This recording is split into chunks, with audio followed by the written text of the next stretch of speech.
नमस्कार दोस्तों, स्वागत है आपके अपने YouTube चैनल कॉन्सेप्ट मस्ती में। दोस्तों, कॉन्सेप्ट मस्ती के इस नए सीरीज में हम आपके लिए लेकर आए हैं संज्ञा। इसके पहले आप पैरावाची और विलोम शब्द का वीडियो देख चुके हैं जो वेरी मोस्ट इम्पोर्टेंट में थे। और आज हम आपके लिए लेकर आए हैं संज्ञा। संज्ञा हिंदी के काफी आसान टॉपिकों में से एक है और इससे यूपीपीसीएल के पेपर में 1 या 2 प्रश्न जरूर पूछता है। और इसमें कुछ नहीं है, सबसे आसान चीज है, बस आपको याद रखना है यही 5 चीज और इनके अर्थ, बस। इसके अलावा इसमें कुछ नहीं है। आइए हम बताते हैं कैसे क्या नहीं है। देखिए, एक ट्रिक है। व्यक्ति अपने जाति के समूह में द्रव्य का भाव होता है। व्यक्ति अपने जाति के समूह में द्रव्य का भाव होता है। व्यक्ति अपने जाति के समूह में द्रव्य का भाव होता है। और बस यही ट्रिक है और इसी पे ये पूरा प्रोसेस है। इसमें देखिए 1 2 3 4 5, ये 5 इसके भेद हैं और इन 5 के बारे में बताया गया है। आइए समझते हैं। व्यक्तिवाचक, इसके नीचे लिखा गया है नेम, यानी व्यक्तिवाचक जो संज्ञा होती है उसमें नाम की प्रधानता होती है किसी भी चीज की। और ये जातिवाचक संज्ञा में किसी चीज की एक इमेज बन जाती है मस्तिष्क में और एक पूरे उसके समूह को इंडिकेट करता है, संपूर्ण जाति को इंडिकेट करता है। समूहवाचक ये झुंड और ग्रुप को बताता है। द्रव्यवाचक ये पदार्थ और पदार्थ की अवस्थाओं में जो भी अवस्था होती है उसके बारे में बताता है। और भाववाचक में किसी भी चीज की विशेषता बताता है, अपने हाव भाव या गुण की विशेषता बतलाता है। आइए पहले से शुरुआत करते हैं। व्यक्तिवाचक संज्ञा। व्यक्तिवाचक संज्ञा में हमने बताया कि नाम की प्रधानता होती है, इसमें नाम होता है। इसमें व्यक्ति का नाम हो जाएगा, नदी का नाम हो जाएगा, पहाड़ का नाम हो जाएगा, गांव का नाम हो जाएगा, शहर का नाम, देश, महादेश, या फिर यूं कह लीजिए पुस्तक, त्योहार, राज्य, महीना, ये सब दिनों महीने सबके नाम आएंगे और ये एक्यूरेट नाम आएंगे। ये नहीं कि नहीं आगे और पीछे नहीं। जैसे व्यक्ति का, आइए उदाहरण समझते हैं। जैसे व्यक्ति का नाम है तो मान लीजिए राम, तो आएगा कि राम में कौन सी संज्ञा, राम किस प्रकार की संज्ञा है। तो आप लिख सकते हैं राम व्यक्तिवाचक संज्ञा, क्योंकि पर्टिकुलर व्यक्ति का नाम है ये। जैसे मेरा नाम ले लीजिए, मेरे नाम को उदाहरण आप ले लीजिए रवि। मेरा नाम रवि है और रवि उदाहरण लीजिए। अब यहाँ का एक रवि किस प्रकार की संज्ञा, यहाँ पे देखिए मैंने यहाँ पे लिखा हुआ है आपको बाद में समझाने के लिए। इसी पर हम लिख दे रहे हैं। मान लीजिए शिक्षा की जगह पे लग रहा है रवि शब्द, रावी ही मान लीजिए, रावी नहीं तो रवि ही मान लीजिए। रवि किस प्रकार की संज्ञा है, अगर ऐसा प्रश्न बनता है तो आप लिख सकते हैं रवि व्यक्तिवाचक संज्ञा है, क्योंकि ये किसी एक व्यक्ति का नाम है और व्यक्तिवाचक संज्ञा में नाम की प्रधानता होती है, इसलिए रवि व्यक्तिवाचक संज्ञा है। इस तरह से नदी का नाम हो सकता है गंगा, यमुना, सरस्वती। अगर दे दे कि गंगा किस प्रकार की संज्ञा है तो आप लिख सकते हैं गंगा व्यक्तिवाचक संज्ञा। जमुना किस प्रकार की संज्ञा है तो आप लिख सकते हैं जमुना व्यक्तिवाचक संज्ञा, क्योंकि एक नदी का पर्टिकुलर वो नाम है। अब आइए पहाड़ में मान लीजिए हिमालय ले लीजिए। हिमालय एक पर्वत का नाम है, पहाड़ केवल नहीं है। अगर केवल पहाड़ आ जाएगी तो जातिवाचक संज्ञा में आ जाएगी। तो हिमालय एक पहाड़ है, एक पर्टिकुलर पहाड़ का नाम है, इसलिए वो व्यक्तिवाचक संज्ञा में आएगी। हिमालय हो गया या फिर अलकनंदा हो गया, कोई भी पहाड़ का नाम आएगा तो वो व्यक्तिवाचक संज्ञा में है। गांव का नाम लीजिए, अपने गांव का नाम रख लीजिए। शहर का नाम रख लीजिए, जैसे कि मैं रखता हूं वाराणसी। पूछेगा वाराणसी किस प्रकार की संज्ञा है, तो वाराणसी व्यक्तिवाचक संज्ञा, क्योंकि एक शहर का पर्टिकुलर नाम है। प्रकाशन का, किसी बुक के प्रकाशन का नाम हो, इस समय बहुत चर्चा में चल रहा है युद्ध प्रकाशन लगभग सभी लोग पढ़ रहे हैं और अच्छी पुस्तक भी है। युद्ध प्रकाशन का अगर नाम आ जाए युद्ध प्रकाशन किस प्रकार की संज्ञा है तो युद्ध प्रकाशन व्यक्तिवाचक संज्ञा है, क्योंकि एक प्रकाशन का नाम है। इसी तरह किसी सड़क का नाम, मान लीजिए EMG मार्ग किसी सड़क का नाम, या पूर्वांचल एक्सप्रेसवे जो हमारे तरफ से गुजर रही है, अखिलेश यादव जी की देन है। तो पूर्वांचल एक्सप्रेसवे, अगर पूछे पूर्वांचल एक्सप्रेसवे किस प्रकार की संज्ञा है तो व्यक्तिवाचक संज्ञा, क्योंकि पूर्वांचल एक्सप्रेसवे एक पर्टिकुलर नाम है। उसके बाद किसी देश का नाम आ जाए, यानी मान लीजिए कि भारत किस प्रकार की संज्ञा है तो भारत व्यक्तिवाचक संज्ञा, या उत्तर प्रदेश किस प्रकार की संज्ञा है तो उत्तर प्रदेश व्यक्तिवाचक संज्ञा, क्योंकि नाम है किसी देश और राज्य का। किसी पुस्तक का नाम है, मान लीजिए रामायण हो गया, रामायण किस प्रकार की संज्ञा है तो हम लिख देंगे रामायण एक पुस्तक का नाम है, इसलिए वो व्यक्तिवाचक संज्ञा है।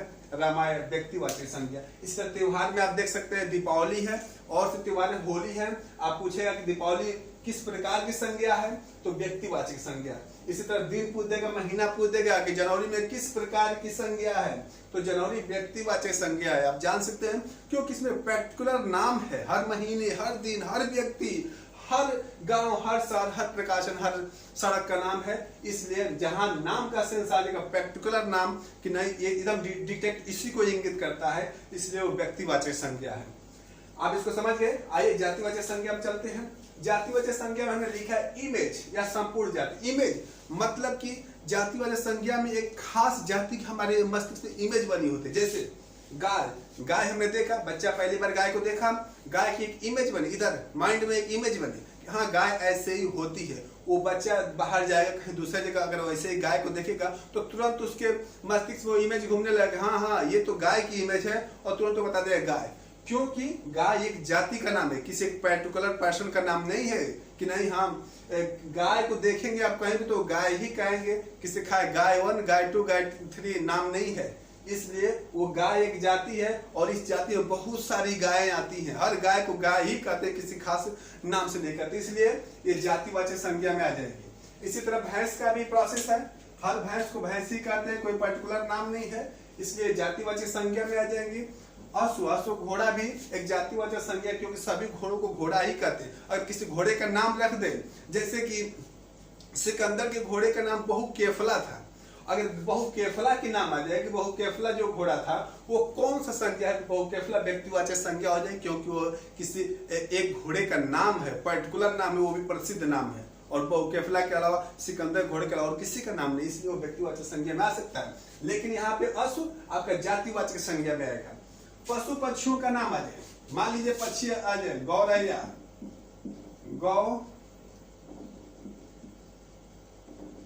गौरैया, गौरैया का नाम आ जाए। अगर पूछे गौरैया किस प्रकार की संज्ञा है, तो गौरैया जातिवाचक संज्ञा, क्योंकि गौरैया एक चिड़िया का नाम है, लेकिन चिड़िया की एक समूह का नाम, एक जाति का नाम है। गौरैया में बहुत सारी गौरैया होती है, एक गौरैया का नाम नहीं है, बहुत सारे गौरैया का नाम होती है। सॉरी, अब आप कंफ्यूज होंगे कि अगर व्यक्ति का नाम राम है तो बहुत सारे राम होते हैं, तो इसलिए गौरैया का नाम गौरैया, बहुत सारे गौरैया होते, क्यों ये व्यक्तिवाचक संज्ञा होगी, जातिवाचक संज्ञा।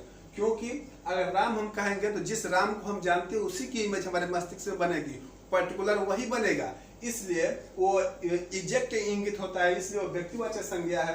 और गौरैया आप कहेंगे तो किसी एक गौरैया के नहीं, संपूर्ण गौरैया का ही इमेज बनेगा। कोई भी 50 गौरैया दिखा दी, सबका वो एक ही इमेज बनेगा, कोई पर्टिकुलर इमेज नहीं बनेगा, इसलिए वो जातिवाचक संज्ञा है। पशु तो आप लोग बताए दिए। फल सब्जी, फल में आइए, चाहे सेब ले लीजिए या संतरे ले लीजिए, कुछ भी ले लीजिए, किसी का भी नाम है, बहुत सारे संतरों को ही संतरा कहते हैं, बहुत सारे सेब को सेब ही कहते हैं, यानी कि उनकी एक पूरी जाति है। संतरा एक जाति है जिसमें सभी संतरों को संतरा कहते हैं, सेब एक जाति है जिसमें सभी सेब को सेब ही कहते हैं, किसी को विशेष रूप से नहीं कहते हैं कि ये राम सेब है तो ये फला सेब है, ये नहीं मेरे दोस्तों, सब सेब सेब ही है, इसलिए ये फल में आता है और ये जातिवाचक संज्ञा। इस तरह सब्जियां में भी है, भिंडी, मूली, गाजर, कुछ भी ले लीजिए, सब विभिन्न चीजों का नाम ही है, इसलिए जातिवाचक संज्ञा। एक सब्जी एक जाति ही होती है, उसमें विभिन्न प्रकार की सब्जियां आ जाती हैं। अन्न में भी चावल, दाल, गेहूं सब हो जाता है। मिठाई में भी आप ले लीजिए, बर्फी ले लीजिए, बर्फी कोई एक पर्टिकुलर बर्फी नहीं होती है, बर्फियां भी तमाम होती है और सभी बर्फियों को बर्फी ही कहते हैं, इसलिए बर्फी एक मिठाई एक जाति है। और इस मिठाई में बहुत सारी मिठाई आती है, बर्फी आती है, रसगुल्ले आते हैं, छेने आते हैं, सब चीज आती है, इसलिए जातिवाचक संज्ञा है मेरे दोस्तों। रिश्ता, रिश्ता एक जाति है, हमारे जितने भी हमारे आसपास लोग घूमते हैं सब एक रिश्तों में बंधे हुए, रिलेशन में बंधे हुए हैं, उस रिलेशन को जातिवाचक कहते हैं। रिश्ता एक जातिवाचक होता है, जैसे भाई बहन, भाई भी एक जाति का नाम है, बहन भी एक जाति का नाम है, इसलिए भाई बहन भी जातिवाचक संज्ञा। को पूछ देगा कि भाई बहन किस प्रकार की संज्ञा है, तो भाई बहन जातिवाचक संज्ञा है, क्योंकि एक जाति का नाम, बहुत सारे इसमें भाई बहन आ जाते हैं, कोई पर्टिकुलर भाई बहन नहीं है, सबको हम लोग भाई बहन बना देते हैं। व्यवसायी नाम, व्यवसायिकों के नाम, जैसे धोबी, धोबी, दर्जी, ये जितने व्यवसायी हैं सबके जो नाम है सब जातिवाचक संज्ञा है। धोबी कहते तो किसी खास जाति को इंगित करती है, धोबी है, यानी कपड़ा धोने का काम करता है, इसलिए इसकी एक जाति है, धोबी जाति है, इसलिए ये धोबी है। दर्जी है, ये कपड़ा सिलता है, इसलिए दर्जी एक जाति होगी इसकी, इसलिए ये जातिवाचक संज्ञा है। पद, आपके यूपीपीसीएल के पेपर में 2016 पेपर में पूछा था शिक्षक किस प्रकार की संज्ञा है, शिक्षक किस प्रकार की संज्ञा है। तो दोस्तों यहाँ पद और पदाधिकारियों की जहां बात आती है वो भी जातिवाचक संज्ञा। पद और पदाधिकारी भी एक खास जाति का नाम है, पर्टिकुलर पद एक जाति बन चुकी है, उस पद पर जो जाएगा वो उसी जाति में होता है, जातिवाचक संज्ञा होता है। तो शिक्षक एक पद है, शिक्षक एक पद है, इसलिए शिक्षक जातिवाचक संज्ञा होगी। शिक्षक जातिवाचक संज्ञा,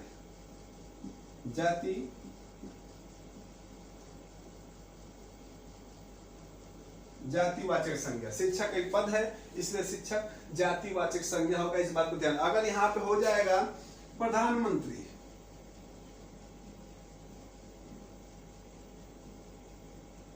अगर यहाँ पे हो जाएगा प्रधानमंत्री, तो प्रधानमंत्री भी एक पद है, एक पदाधिकारी का नाम है, इसलिए प्रधानमंत्री यहाँ पे होगा। यहाँ पे कुछ भी हो, कोई पद हो, इंस्पेक्टर हो, डीजीपी पीजीटी हो, या भी कुछ भी हो मेरे दोस्तों, डीएम कुछ भी हो, सब जातिवाचक संज्ञा में आ जाएंगे। पद का नाम होता है इसलिए ये जातिवाचक संज्ञा में आ जाएंगे। इस तरह से आप देखिए व्यक्तिवाचक संज्ञा कंप्लीट हो गया, जातिवाचक संज्ञा कंप्लीट हो गया। ये दोनों संज्ञा, जो व्यक्तिवाचक संज्ञा ये भी वेरी वेरी मोस्ट इंपॉर्टेंट है, और ये जातिवाचक संज्ञा भी वेरी वेरी मोस्ट इंपॉर्टेंट है। आप इनको जरूर याद रखें मेरे दोस्तों, और कोई भी कंफ्यूजन हो उसकी तो मैं हूं मेरे दोस्तों। आइए समूहवाचक संज्ञा, समूहवाचक संज्ञा देखते हैं। समूह, जैसा कि इसका नाम से प्रतीत होता है, समूह ये ग्रुप को इंगित करता है, एक झुंड को इंगित करता है। जहां झुंड और ग्रुप की बात आती है वहां पे समूहवाचक संज्ञा होती है। जिससे गिरोह एक आदमी से नहीं बनता है, कई लोग मिलकर एक गिरोह बनाते हैं, वो झुंड की बात आती है, वो समूहवाचक संज्ञा में आता है। कोई दल हो, दल एक आदमी से नहीं बनते, कई लोगों को मिलाकर एक दल बनता है, जो समूहवाचक संज्ञा का उदाहरण है। सभा, एक व्यक्ति अकेले सभा नहीं कर सकता, केवल बोल सकता है, कोई सुन नहीं सकता। तो एक सभा में कई लोग होते हैं, कई लोग बना मिलकर एक सभा बनती है, इसलिए वो समूहवाचक संज्ञा है। सेना, सेना में कोई खास एक व्यक्ति नहीं होता है, सेना में बहुत से सैनिक होते हैं, इसलिए उनको समूहवाचक संज्ञा कहते हैं। पूरी सेना को समूहवाचक संज्ञा कहते हैं, क्योंकि सेना हमेशा समूह में रहती है। क्रिकेट टीम हो या फिर कोई भी टीम हो, किसी भी प्लेयर का टीम हो, फुटबॉल टीम हो, क्रिकेट टीम हो, हॉकी टीम हो, वो सब एक पर्टिकुलर टीम बना करते हैं, ग्रुप बना कर रहते हैं, इसलिए वो समूहवाचक संज्ञा है। आप इसको देखिए, ये नीचे का जो उदाहरण है वेरी वेरी मोस्ट इंपॉर्टेंट उदाहरण है, ये jury, very very most important. आप इसको रट कर रखें, ये कभी भी आ सकता है। ज्यूरी मतलब आपको बता दो ज्यूरी क्या होता है। ज्यूरी दोस्तों एक 3 सदस्यों की एक जजमेंट की टीम होती है। 3 जज जब मिलकर किसी फैसले को देते हैं तो उन्हें ज्यूरी कहते हैं। 3 से अधिक भी जज हो सकते हैं, क्योंकि जब कोई सेंसिटिव मैटर आता है 3 से अधिक या 3 जजों के का विचार मांगा जाता है कि इसमें क्या किया जाता है, तो वो जो विचार देते हैं वो ज्यूरी कहलाते हैं। इसलिए ज्यूरी भी एक ग्रुप है, एक समूहवाचक संज्ञा है। आप इसी चीज को याद रखें, ज्यूरी क्या चीज होती है। आइए द्रव्यवाचक संज्ञा का नाम है द्रव्य।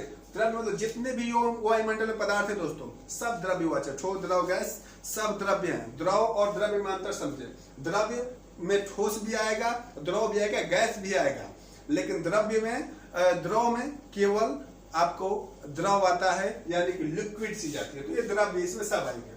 द्रव्य में पदार्थ अवस्थाओं के नाम, पदार्थ और उनकी अवस्थाओं के नाम जब आते हैं तो द्रव्यवाचक संज्ञा होती है। दूध और पानी ये पदार्थ हैं, इसलिए ये द्रव्यवाचक संज्ञा है।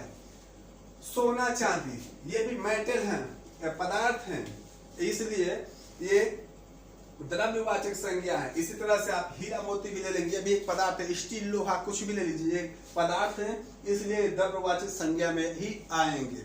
आइए अगला पे चलते हैं, भाववाचक संज्ञा। भाववाचक संज्ञा जैसा इसमें बताया गया कि विशेषता, इसमें भाववाचक संज्ञा में किसी चीज की विशेषता बताई जाती है, आपके गुण की विशेषता बताई जाती है। आइए देखते हैं कैसे। गुण, भाववाचक संज्ञा में गुण आता है। आपकी विशेषता बताना हो तो आपको क्या भाव से विशेषता बताया जा सकता है या गुण से विशेषता बताया जा सकता है। गुण क्या है?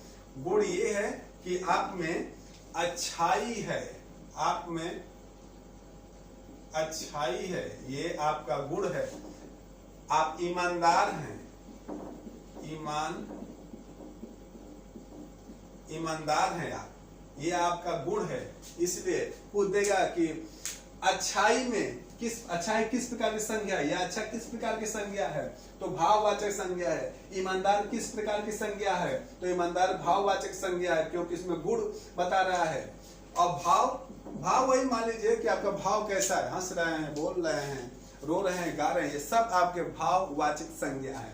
तो आपको पूछ दे कि रोना किस प्रकार की संज्ञा, तो भाववाचक संज्ञा है दोस्तों। अब आइए अवस्था पे, अवस्था किस प्रकार की संज्ञा है। आप जवानी में है कि बुढ़ापे में है कि बचपना में है, ये किस प्रकार की संज्ञा है, तो ये एक भाव है, एक विशेषता है आपकी उम्र का। जवानी आपकी उम्र का एक विशेषता है, इसलिए ये भाववाचक संज्ञा में आएगा। आप इसको याद रखें। माप, अगला है माप।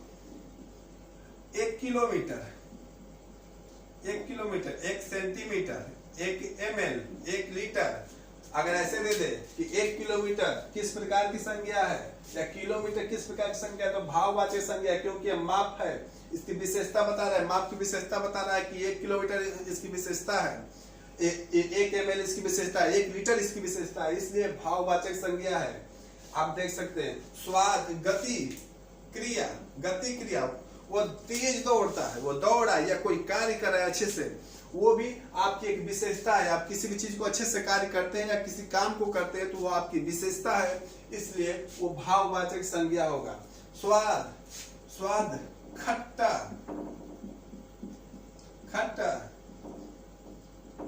मीठा, ये सब भाववाचक संज्ञा है मेरे दोस्तों। खट्टा मीठा, क्योंकि ये स्वाद है, और स्वाद एक विशेषता है, वो खट्टा है और मीठा है, ये एक विशेषता बता रहा है, इसलिए वो भाववाचक संज्ञा है। अब आएगा भावनाएं। आपकी भावनाएं किस प्रकार से, आप इमोशनल रहते हैं, या फिर आप एक दूसरे से प्रेम करते हैं, या फिर आप किसी पे गुस्सा करते हैं, ये आपकी भावनाएं हैं। और ये भावनाएं भी भाववाचक संज्ञा में आता है। प्रेम, गुस्सा, ये सब, प्रेम, गुस्सा, सब ये भावनात्मक विशेषताएं हैं आपकी, इसलिए भाववाचक संज्ञा में है। और इस तरह से आप देख सकते हैं बहुत ही इंटरेस्टिंग और बहुत ही लाजवाब टॉपिक है, बहुत आसान टॉपिक है। केवल आपको ये 5 नाम याद रखने हैं और इनमें से इनकी विशेषताएं याद रखनी है। इसके बाद आपको कुछ पढ़ने की जरूरत नहीं, एक बार ये वीडियो देखिए, दोहराइए, उसके बाद आपको पढ़ने की जरूरत नहीं। आप पेपर जाइए, डेफिनेटली पूरे प्रश्न करके आएंगे, ये मेरा वादा है। और आइए, और ये हिस्ट्री को आप जरूर फॉलो करें, जरूर याद रखें। व्यक्ति अपने जाति के समूह में द्रव्य का भाव होता है। व्यक्ति अपने जाति के समूह में द्रव्य का भाव होता है। ठीक, आप इसको याद रखिए, पूरी आपकी सीरीज याद रहेगी। और ये वीडियो अच्छी लगी हो तो इसको अधिक से अधिक लाइक करें, शेयर करें और कमेंट करें। और दोस्तों, अपने दोस्तों के बीच में अधिक से अधिक पहुंचाएं, ताकि ये वीडियो ज्यादा लोग देखें और ज्यादा लोग इससे बेनिफिट पाएं और अच्छे से अच्छे नंबर अपने एग्जाम में उठाएं। अब मिलते हैं नेक्स्ट वीडियो में, तब तक ले दीजिए हमें इजाजत। नमस्कार।